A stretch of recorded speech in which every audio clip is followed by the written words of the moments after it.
ఇంకా ఎలక్షన్స్కి ఒక్కరోజు మాత్రమే మిగిలి ఉంది. నా పూర్తి సపోర్ట్ కొణిదెల పవన్ కళ్యాణ్ గారికి గాజు గ్లాస్కి ఓటేద్దాం. ఎందుకు అసలు ఓటేయాలంటే ఆయన గొప్పతనాన్ని గుర్తించి లండన్ హార్వర్డ్ యూనివర్సిటీ నుంచి పిలిపొచ్చింది. ఆయన అక్కడ స్పీచ్ ఇచ్చారు.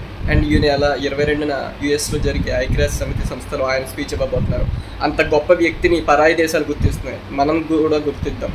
అంతేకాకుండా నాయకుడికి ఉండవలసిన మొట్టమొదటి లక్షణం నిజాయితీ.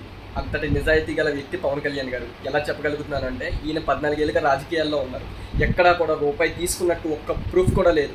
అండ్ కౌలు రైతుల గురించి మొట్టమొదటిసారిగా పట్టించుకుని పవన్ కళ్యాణ్ గారు అంత సొంత డబ్బులు ఖర్చు పెట్టి వాళ్ళకి ఇచ్చారు.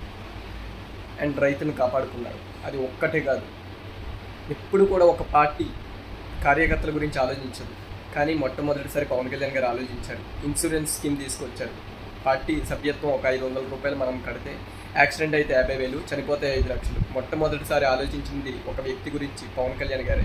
మనం 500 కడితే ఆయన సొంత డబ్బులు వేసుకుని మనకి ఇన్సూరెన్స్ ప్రొవైడ్ చేస్తున్నారు. ఇలా చెప్పుకుంటూ పోతే పవన్ కళ్యాణ్ గారు ప్రజల కోసం చాలాసార్లు నిలబడ్డారు. మనం ఆయన కోసం నిలబడదాం. జై Janasena, vote for glass. Thank you so much.